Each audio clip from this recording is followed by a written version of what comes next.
안녕하세요. 강동구에서 열매부동산 운영하는 강동열매 김소장입니다.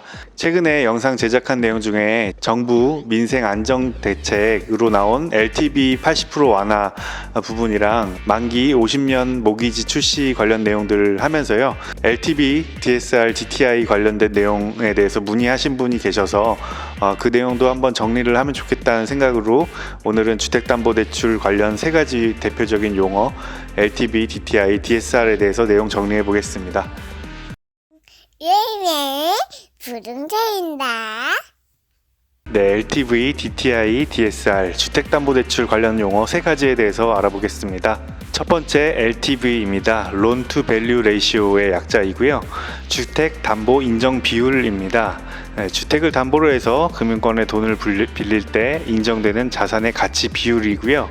여기서는 중요한 것은 주택의 가격이 중요하게 됩니다. 간단한 예를 들면 10억 아파트라고 했을 때 LTV가 60%이면 담보대출이 6억 원까지 가능하게 되는 것입니다.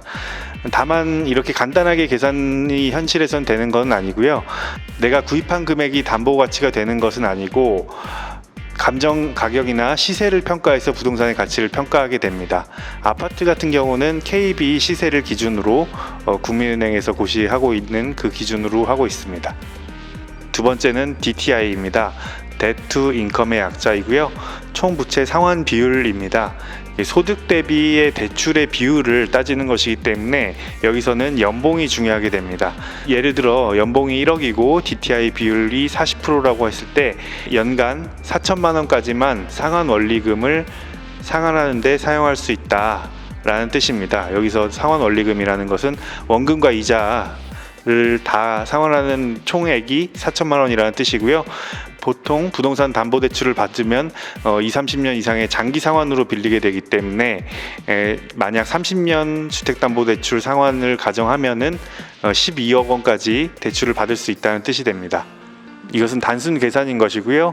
연봉에서 각종 세금 등을 공제하고 12억이라는 금액도 원금이 아니라 원리금이기 때문에 원금 플러스 이자라는 것이기 때문에 실제 대출 금액은 이보다 훨씬 낮아지게 되겠습니다. DTI 비율이 높아지면 더 많은 금액을 대출을 받을 수 있는 것이고요. 또한 상환 기간이 길면 길수록 대출을 더 많이 받을 수가 있게 됩니다. 마지막 DSR입니다. Debt Service Ratio의 약자이고요. 총 부채 원리금 상환 비율이고요.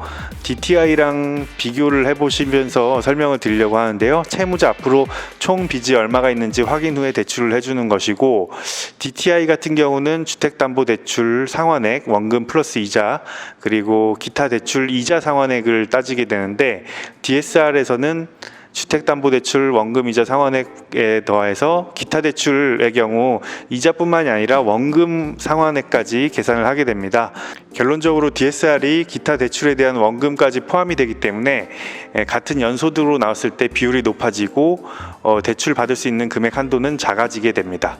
주택을 구입하려 할 때 주택 가격이 높다고 해서 LTV로 단순 계산해서 이 정도 금액이 나오겠다라고 판단하시면 안 되고요. DTI와 DSR까지 고려해서 은행권에서 대출을 해주기 때문에 그 금액을 은행권 상담을 통해서 정확하게 받고 진행을 하시는 게 맞겠습니다. 또한 LTV, DTI가 동일 비율로 전국이 적용되는 것이 아니고 정부의 규제 수준에 따라 지역마다 차이가 있다는 점, 또 다주택자인지 무주택자인지, 투기지역, 투기과열지구, 조정지역, 비규제지역 이런 규제에 따라서도 다르다라는 것 주의하셔야 되겠고요. 더 좋은 영상으로 찾아뵙겠습니다. 감사합니다.